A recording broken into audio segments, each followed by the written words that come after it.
আসসালামু আলাইকুম everyone, welcome to our new blog. আজকে আমরা বুসানে আশেপাশে কোথায় ঘুরলাম তা দেখাবো। Good morning. আজকে আমরা বুসান থেকে আপনাদের সবার সাথে কথা বলছি। এখানের ওয়েদারটা অনেকটাই ঠান্ডা এবং গরমের মাঝখানে। সো এখানে চেরি ব্লসমের চেরি ফুলগুলো ঠিকভাবে ফুটেছে, জাপানের মতো না যে প্রচন্ড ঠান্ডা এখনো কোনো কিছু দেখা যাচ্ছে না। চেরি ফুল ফুটে গেছে, ওই যে আমার চেরি ফুল।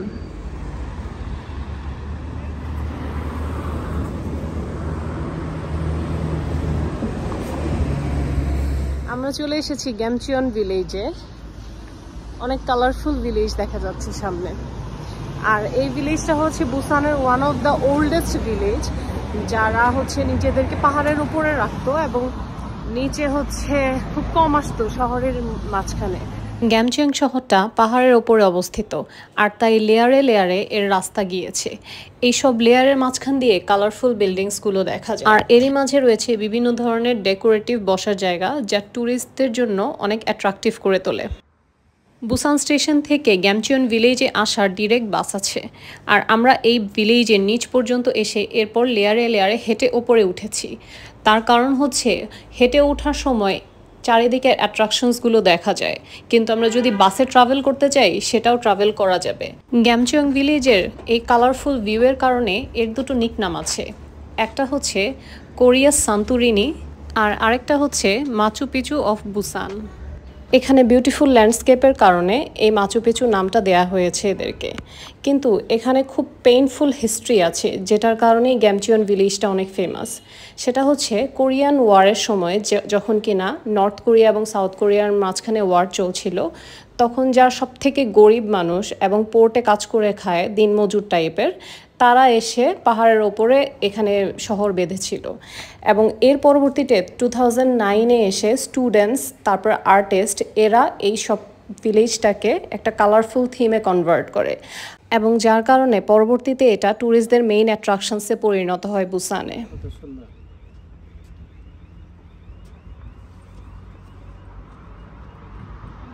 গ্যামচিয়ন ভিলেজ দেখার সময় একদম পাহাড়ের চূড়ায় উঠে গেলাম আমরা, এবং সেই পাহাড়ের চূড়ায় উঠে খুব অবাক্যর বিষয় হচ্ছে অনেক বিশাল বড় বড় বিল্ডিং এত ওপরে অবস্থিত।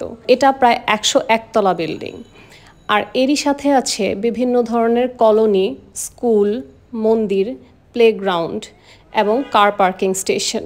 শহরের একদম চূড়াটা অনেক ছোট থাকার পরও অনেক সুন্দরভাবে অর্গানাইজ করা, যেটা দেখতে খুবই মনোমুগ্ধকর লাগছিল। এখান থেকে পুরো শহরটাকে খুবই সুন্দরভাবে এবং স্পষ্টভাবেই দেখা যাচ্ছিল। কোরিয়াতে সবথেকে ইউনিক জিনিস হচ্ছে ওদের প্রতিটা কলোনিতে একটি করে এক্সারসাইজের স্টেশন আছে, এবং এই স্টেশনগুলো মেইনলি ওল্ড এজদেরকে ফোকাস করে তৈরি করা হয়েছে। এখানে প্রতিটা মানুষই যেমন তাদের স্কিন কেয়ারের উপর প্রচণ্ড সচেতন, ঠিক একইভাবে তাদের ফিজিক্যাল ফিটনেসের উপরও তারা অনেক বেশি জোর দিয়ে থাকে। আর সরকারও ঠিক সেটাকেই ফোকাস করে। যত বেশি হেলদি এবং ফিট থাকবে এই দেশের জনগণ, ঠিক ততটাই কন্ট্রিবিউট করতে পারবে দেশে। আর এটাই তাদের মোটো, যেটা ফিল করা যায় তাদের প্রত্যেকটা কলোনি রুলস, রেগুলেশনস এবং ফ্যাসিলিটিসের মাঝখান দিয়ে। তারা খুব বেশি ফোকাস করে হেলথ কেয়ারের ওপর, এবং এর জন্যেই হয়তোবা হেলথ ফ্যাসিলিটিস তাদের এখানে ফ্রিতে দেয়া আছে। কিউট কিউট পুতুল, ওয়েলকাম। ভিলেজটা খুব একটা বড় না, কিন্তু যেহেতু পাহাড়ি রাস্তা আর আমরা নিচে থেকে হেঁটে হেঁটেই ওপরে উঠছিলাম, তাই আমাদের মোটামুটি 2 থেকে 2.5 ঘন্টা সময় লেগে গেল পুরো ভিলেজটা ঘুরে দেখতে। এখানে চাইলে কেউ একদম বাসে করেও ওপরে উঠে যেতে পারবে, এবং এরপর ওপর থেকে ভিউটা দেখতে পারবে।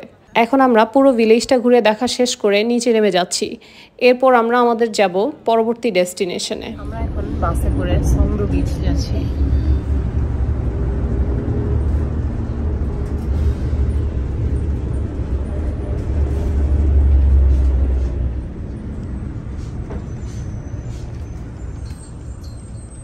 Finally, we are at Songdo Beach, Busan. Songdo Beach.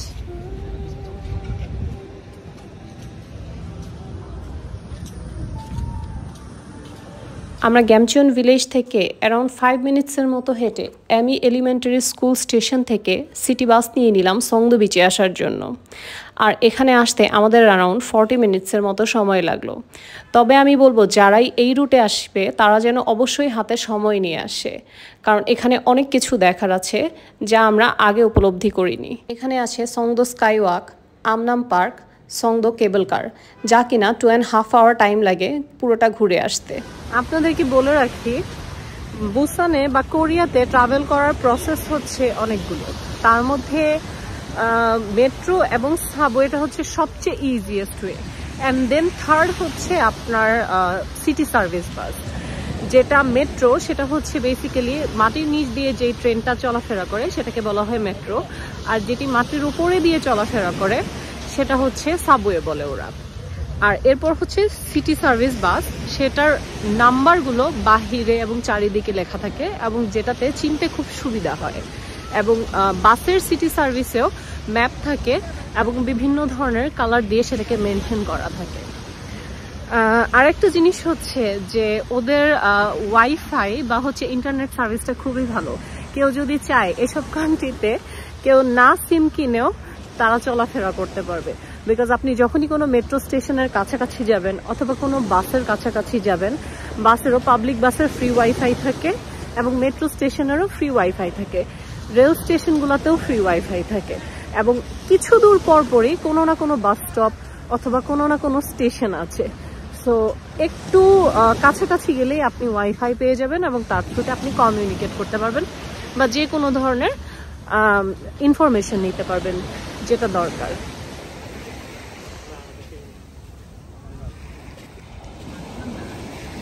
আমরা অনেক সময় দেখে থাকি কোরিয়ান ফুডের মধ্যে বা জাপানিজ ফুডের মধ্যে সামুদ্রিক শ্যাওলা, যেটাকে সিউইড বলা হয়। সো এগুলোই হচ্ছে সেই শ্যাওলাগুলো, এবং এখানে দুইজন মানুষ ছিল, ওই যে ওনারা এগুলো কালেক্ট করে ওই ব্যাগে ভরছে। যেগুলো কালেক্ট করা যায় সেগুলো কালেক্ট করছে, আর যেগুলো খাওয়ার যোগ্য না সেগুলো ফেলে দিচ্ছে।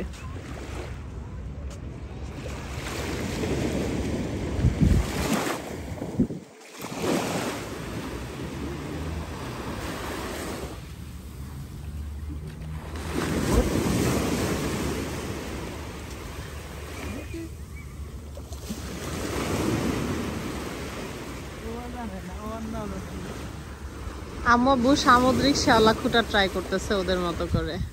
এটা আম্মু আব্বু বাসায় নিয়ে যাবে, নুডলসে খাবে। আব্বু আরো একটা শ্যাওলা কালেক্ট করছে, এই যে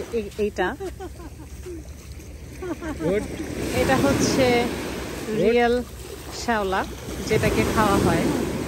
তারা হচ্ছে এইটাই হচ্ছে তারা শুকিয়ে তারপরে হচ্ছে ড্রাই করে তারপরে ভেজিটেবলস হিসেবে খায়। ফার্স্ট অফ অল এখানে সব বয়স্ক আন্টিদেরকে ওলমা বলা হয়। এখানে এই ওলমাটা এই স্টিক নিয়ে ঘুরছে। যখন জিজ্ঞেস করলাম এই স্টিকটা কিসের জন্য, তখন বললো যে এই স্টিকটা হচ্ছে গ্রাউন্ডের সাথে ইলেকট্রিসিটি শেয়ার করার জন্য। আমাদের বডিতে যে ইলেকট্রিসিটিটা ক্রিয়েট হয়, যে নেগেটিভিটিটা ক্রিয়েট হয়, সেটা এটা থ্রুতে গ্রাউন্ডে চলে যায়। এর জন্য ওনারা এই স্টিকটা ইউজ করে, এবং উনি প্রথম না, এখানে অনেকেই এই স্টিক বা এ ধরনের পিতল ইউজ করছে। এখন আমরা সংদো বিচের পাশে সংদো স্কাইওয়াকে ঘুরতে যাচ্ছি, এবং ঠিক তার এন্ট্রেন্সের কাছেই আমরা একটা টাইটানিকের পোস্ট ক্রিয়েট করার জন্য একটা ফটো বুথ দেখতে পেলাম। এটা ঠিক টাইটানিককে রিজেম্বল করে তৈরি করা হয়েছে, আর সেটা বুঝতে পারলাম আমরা পাশে রাখা এই পোস্টারটা দেখে। এখানে দেখিয়ে দেয়া আছে আমরা কিভাবে দাঁড়িয়ে ছবি তুলব আর কোথা থেকে ছবি তুলতে হবে। যদিও পোস্টার রোজ আর জ্যাককে নিয়ে, কিন্তু আব্বু এই সারেঙের সাথে দাঁড়িয়ে ছবি তুলতেই বেশি এনজয় করছে। এটা হচ্ছে লাইফ জ্যাকেট টাইটানিকের, and this is the spot. এটাই হচ্ছে সেই স্পটটা টাইটানিকের পোজ দেওয়ার জন্য, এবং ওই ব্রিজ থেকে কেউ চাইলে এই টাইটানিকের পোজে ছবি তুলতে পারে। এখানে লেখা আছে যে এই গেটটা কতক্ষণ পর্যন্ত খোলা থাকে, এই সংদো বিচের গেটটা। এটা হচ্ছে সকাল 6টা থেকে রাত 11টা পর্যন্ত। এরপর এই গেটটা অফ হয়ে যায়। এখানে রাতের বেলার ভিউটা অনেক সুন্দর, তাই অনেকেই রাতে আসতে পছন্দ করে।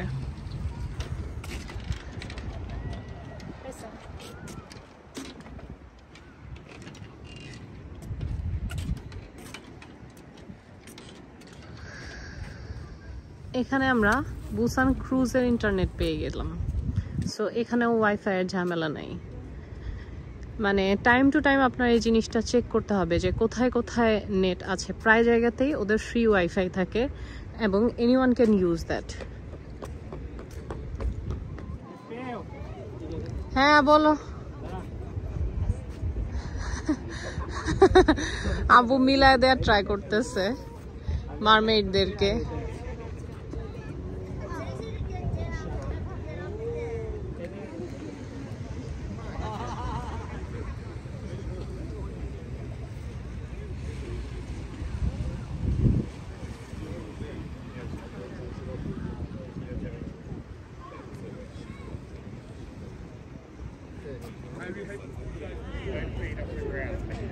আমার এই মারমেইড আর জেলের সাথে যে পোস্ট আব্বু দিল সেটা তো কমপ্লিট করতে পারে না। আম্মু এটা দেখে খুব পছন্দ করছে, খুব খুশি হয়ে গেছে। অনেকেই দিচ্ছে, সেটা সে দাঁড়ায় দাঁড়ায় দেখছে।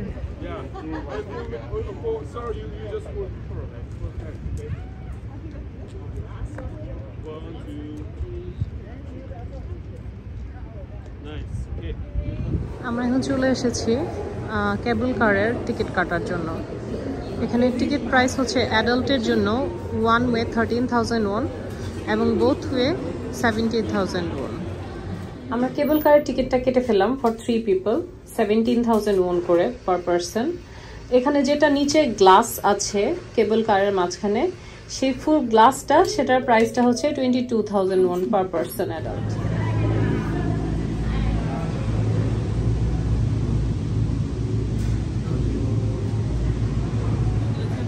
আমরা এখন কেবল কারে উঠে যাচ্ছি।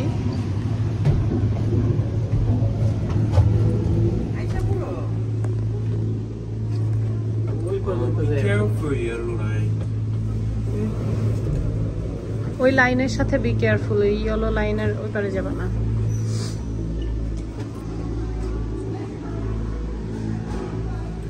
কেবল কারের দরজাটা আটকে গেল। এই কেবল কারে আমরা 3 জনই।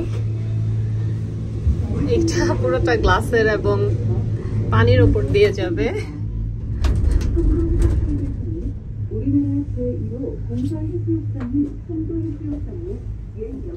আমার হাইফোবিয়া আছে। পাশে দাঁড়ায় যে কেবল কার যাচ্ছে যে সেই ছবি।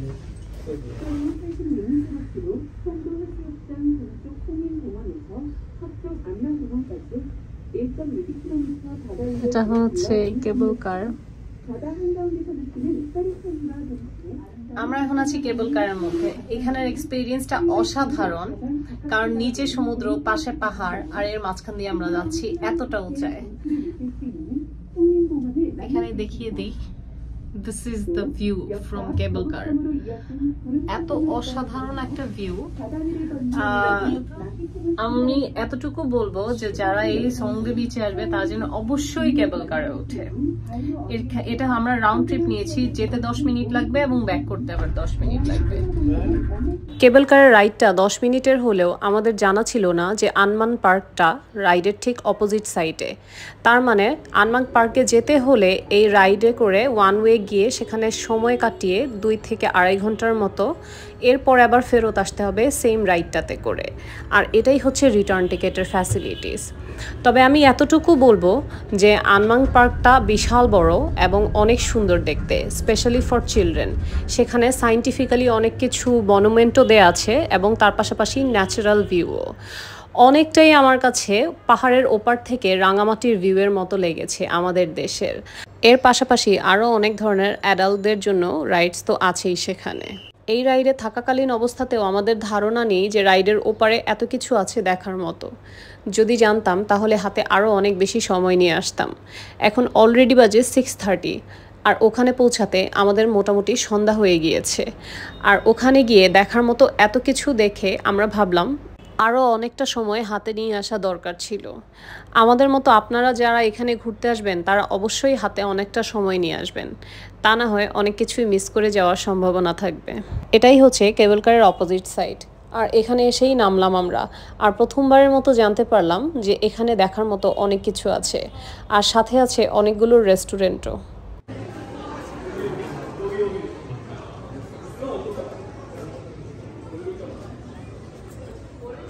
এখানে অনেকগুলো চেরি ফ্লাওয়ারের গার্ডেনে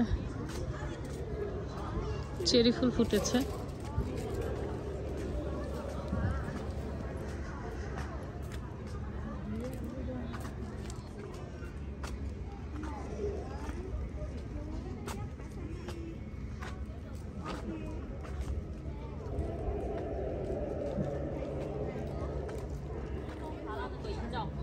우리 지하 1층 먼저 보고 오자. 아빠 먼저 내려가면 안 보이네.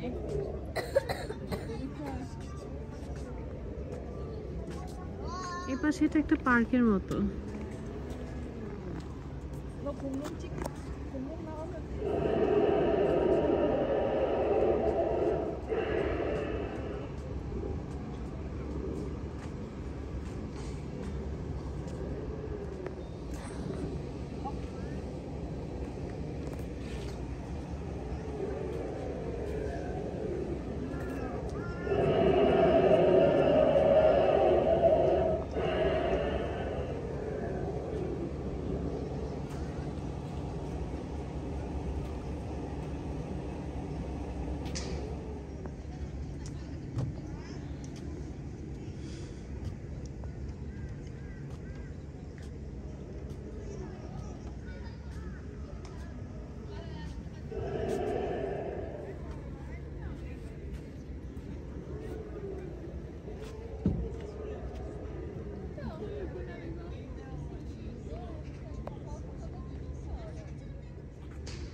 এখানে সবাই যার যার উইশ লিখে ঝুলিয়ে দেয়।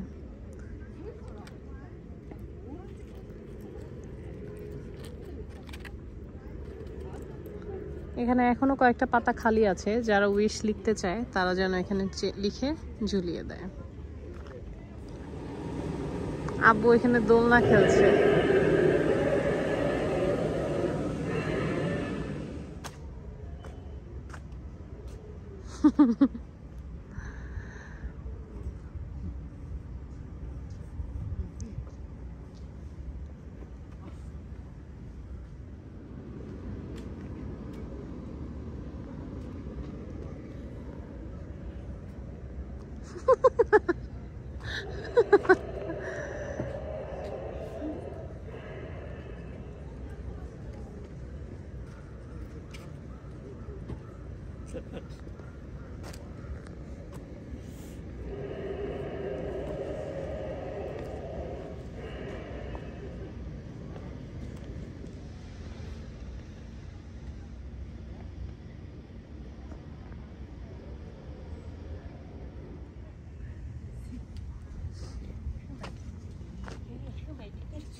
এই পেছনে সাদা সাদা সবগুলো ফুল, সব চেরি ফুল।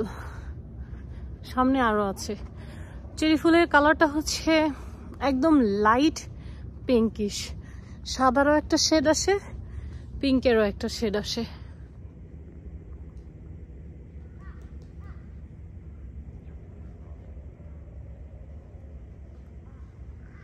কেবল কারের এপাশে অনেক বড় একটা পার্ক।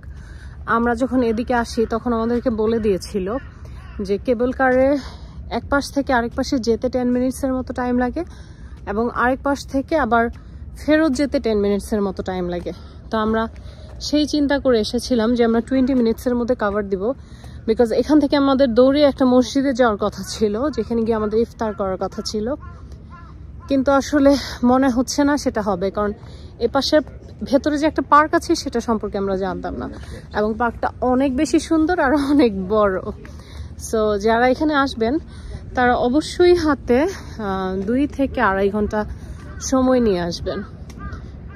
এখান থেকে দিস ইজ দ্য ভিউ। আমি বলবো যে এখানে বাংলাদেশে রাঙামাটি থেকে কাপ্তাই যাওয়ার যে রোডটা, অনেকটা ওরকম একটা ভিউ আসে। আমি আগে যে ব্লগে দেখিয়েছিলাম রাঙামাটি থেকে কাপ্তাই যখন যাচ্ছিলাম, সেখানে যে ভিউটা পেয়েছিলাম এখানে ঠিক ওরকম একটা ভিউ আসে, কিন্তু আজকে সন্ধ্যার সময় আমি জানি না কতটুকু দেখাতে পারছি।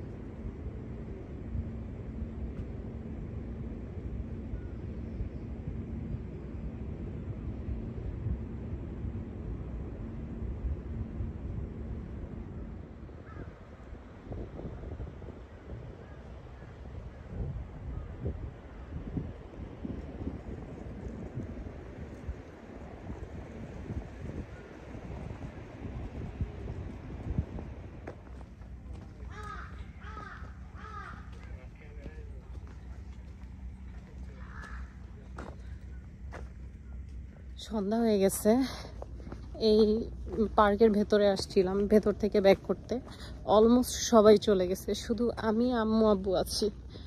একটু ভয় ভয়ই লাগছে, পাহাড়ি এলাকা, বেশি সন্ধ্যা করলে আসলে ঠিক না।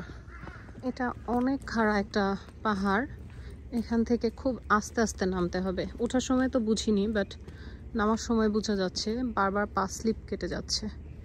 খুবই রিস্কি একটা road.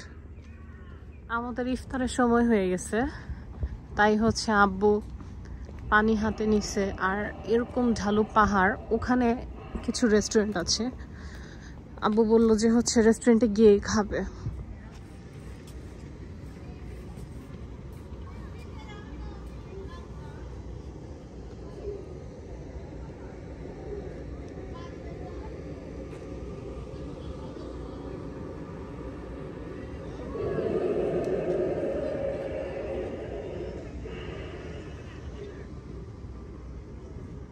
Welcome to Songdo Sky Park, Busan Air Cruise.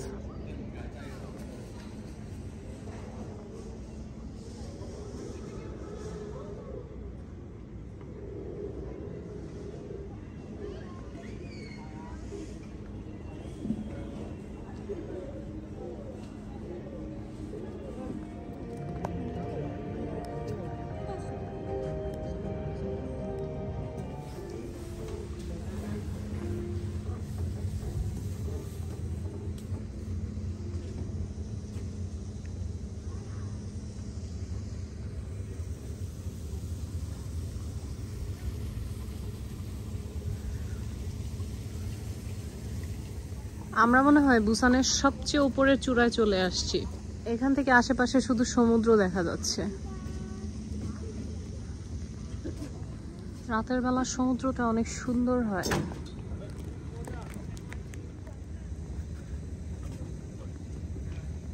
এখানে একটা টেলিস্কোপও আছে। এই টেলিস্কোপ দিয়ে আকাশ দেখা যায়, কিন্তু এটার প্রাইস হচ্ছে 2000 won ফর 2 minutes। এখানে কার্ডও নেয়, আবার ক্যাশও নেয়।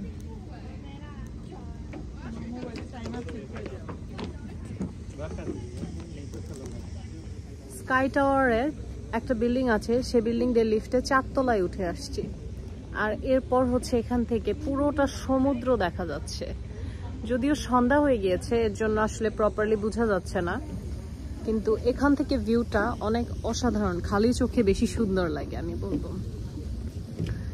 এই পাশটায় হচ্ছে ওই সেই পার্ক, যেই পার্কটাতে আমরা গিয়েছিলাম, আর এই পাশটা পুরোটাই সি ভিউ।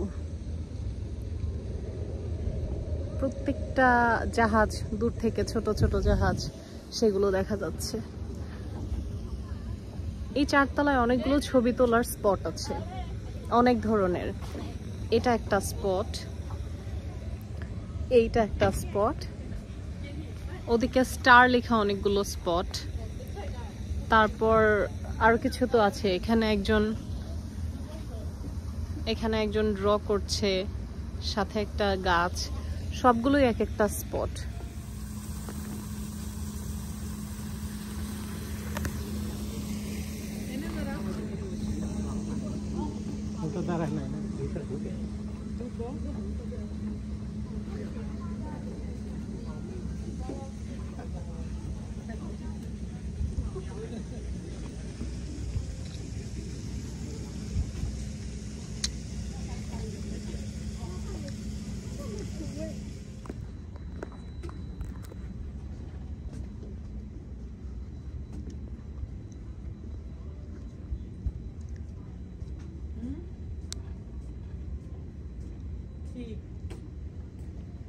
Okay.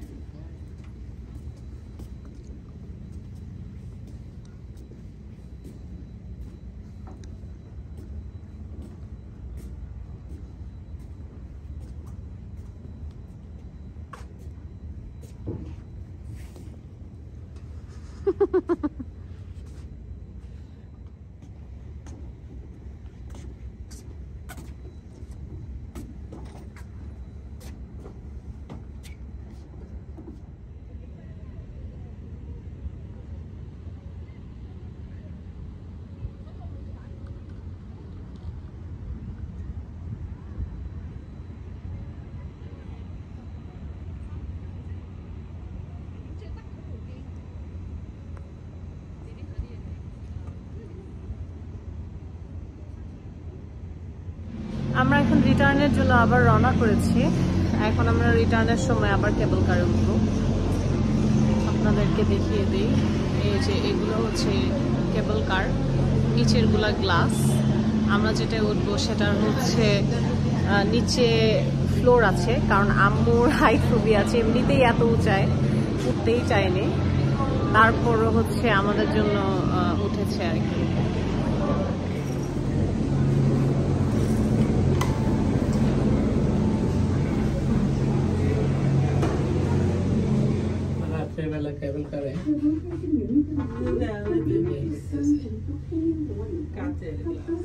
আম্মু ভয় পাচ্ছে কারণ এই কেবল কারের আমাদের নিচেও গ্লাস।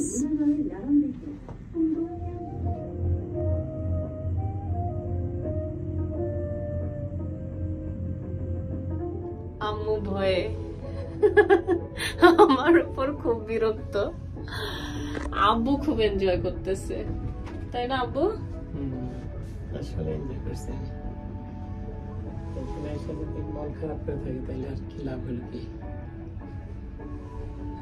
কেবল কারের একদম শেষ দিকে এসে আমরা আবিষ্কার করলাম যে কেবল কারের একটা উইন্ডো আছে যেটা কিনা গ্লাস থাকে না, তা মানে এখান দিয়ে একদম বাহিরে দেখা যায়, আর এদিক দিয়েই হচ্ছে কেবল কারের ভেতরে অক্সিজেনও পাস হয়।